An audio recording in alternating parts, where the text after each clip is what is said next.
Oke, sekarang kita masuk ke dalam teknik penilaian tes, yaitu tes uraian atau esai. Juga dibagi menjadi dua, yaitu uraian terbatas dan uraian bebas.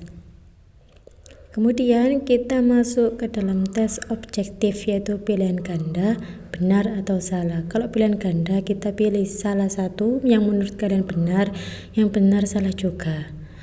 Kemudian objektif ini itu mencocokkan, seperti dijodohkan, kita tarik-tarik gini, atau juga kita mengisi numerik seperti ini. Untuk selanjutnya kita teknik penilaian non-tes itu seperti penilaian untuk kerja, penilaian proyek, penilaian sikap. Ini tuh seperti yang tidak tes ya, jadi kayak kerja nyata. Terus penilaian produk, penilaian portofolio, atau penilaian diri dan pemberian tugas. Nah, ini untuk penilaian yang non-tes. Oke, untuk selanjutnya kita syarat-syarat tes yang baik itu ada 4: valid, reliable, disterilisasi, objektif, dan diskriminatif. Itu syarat-syarat tes yang baik untuk kita lakukan. Kemudian kita masuk ke dalam jenis-jenis tes, yaitu ada tes seleksi, tes awal, tes akhir, tes diagnostis, tes formatif, tes sumatif, tes jenis, tes individu dan kelompok, jenis tes menurut jawaban. Jadi itu macam-macam jenis tes. Oke, untuk selanjutnya kita masuk ke dalam penyusutan instrumen tes, yaitu ada banyak sekali macam-macamnya yang saya paparkan di layar ini. Kemudian kita masuk ke dalam langkah penyusunan instrumen, yaitu yang kita lihat instrumen tes: menentukan tes penyusunan, menyusun tabel spesifikasi, menyusun butir tes dan kunci jawaban, validasi, revisi, uji coba, analisis uji coba, revisi, merakit kembali tes. Itu untuk yang instrumen tes.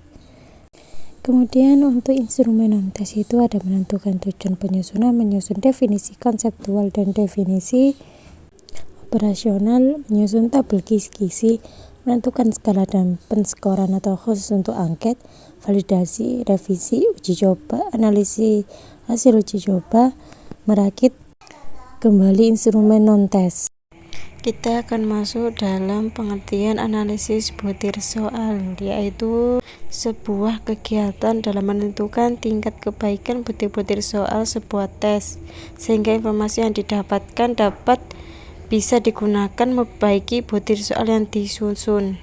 Jenis analisa butir soal ada dua: analisis kualitatif teoritik atau analisis kuantitatif empirik. Sekarang kita masuk dalam tingkat kesukaran dari analisis butir soal yang esai. Jadi untuk menghitung tingkat kesukarannya yaitu P sama dengan B dibagi JS, atau jumlah peserta didik menjawab benar dibagi dengan jumlah peserta didik. Ini untuk mencari tingkat kesukarannya. Yang kita ketahui itu harus mengetahui jumlah jawaban benarnya itu ada berapa di antara peserta didik di situ. Jadi ayo kita hitung jumlah jawaban benarnya: 1, 2, 3, 4, 5, 6, 7, 8, 9, 10, 11, 12, 13, 14. Jadi ada 14 jumlah peserta didik yang menjawab benar. Kemudian indeks kesukarannya kok bisa 0,9333 itu dari mana? Jadi itu peserta didik itu kan ada 15, terus kita bagi dengan jumlah peserta jawaban yang benar. Jadi itu 14 dibagi 15 hasilnya 0,933. Dan itu masuk mudah karena nomor indeksnya itu 0,71 sampai 1. Dan juga seterusnya. Itu sama cara menghitungnya. Kemudian ini untuk mencari daya pembeda, yaitu rumusnya D sama dengan BA dibagi JA dikurangi BB dibagi JB, atau BA itu adalah jumlah jawaban benar dari kelompok atas dibagi dengan jumlah peserta kelompok atas, atau BB dibagi JB yaitu banyaknya jawaban benar kelompok bawah dibagi jumlah peserta kelompok bawah. Nah, kita masuk ke daya pembeda. Jadi ini tuh agak berbeda sedikit ya teman-teman untuk menghitungnya, tapi sebenarnya sama, tapi agak beda sedikit untuk menghitungnya. Jadi kita itu harus mengetahui banyaknya jawaban benar dari kelompok atas dan kelompok bawah. Untuk saat ini kita mencari jumlah kelompok atasnya kan ada 6. Nah, di situ kita juga mencari jawaban kelompok atas yang benar itu ada berapa? 6 kan? Nah, jumlah jawabannya benarnya ada 6. Kemudian jumlah kelompok atasnya juga ada 6.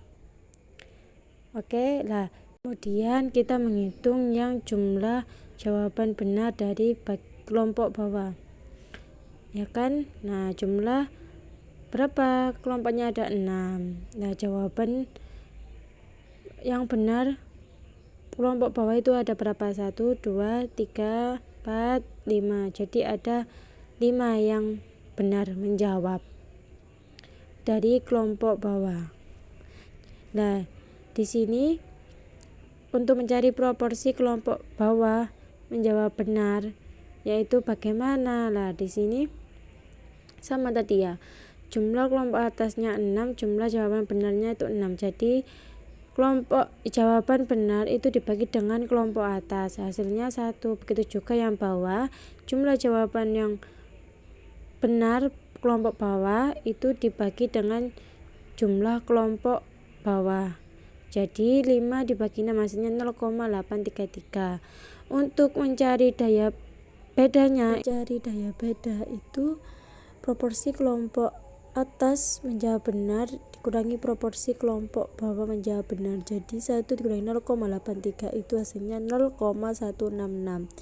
Termasuk kategori jelek karena kesimpulan daya bedanya itu 0,00 sampai 0,20. Begitu juga yang dikatakan cukup itu indeks daya pembedanya sudah 0,21 sampai 0,41. Jadi begitu ya teman-teman untuk menghitungnya. Sekarang pengertian dari pengolahan hasil belajar itu seperti mengelola dari hasil pembelajaran yang sudah kita lalui atau kita pelajari. Dan teknik pengolahan hasil belajar itu ada 3, yaitu ranah kognitif, afektif, dan ranah psikomotorik. Cara untuk menghitungnya yaitu jumlah semua nilai dibagi banyaknya data. Jadi jumlah semua nilai itu seperti UH1, UH2, UH3, UH4, UH5, UH6 itu dijumlah. Setelah dijumlah itu dibagi dengan banyaknya nilai, yaitu kayak UH1 1, 2, 3, 4, 5, 6 itu ada 6 UH. Jadi setelah dijumlah itu dibagi dengan banyak nilai data yang menjadi rata-rata, yaitu 72. Dan inilah contoh penyajian data hasil belajar siswa dalam pembelajaran selama pembelajaran dimulai. Jadi ini contoh-contohnya. Silakan dilihat teman-teman. Semoga dapat membantu ya. Terima kasih. Coba lihat, ini akan saya perbesar sedikit demi sedikit biar kelihatan. Hehehe. Soalnya agak ngeblur ya teman-teman. Jadi gini, ini dari pojok ke pojok. Oke. Nah, sudah kan? Oke teman-teman, terima kasih. Jangan lupa like, subscribe, and comment.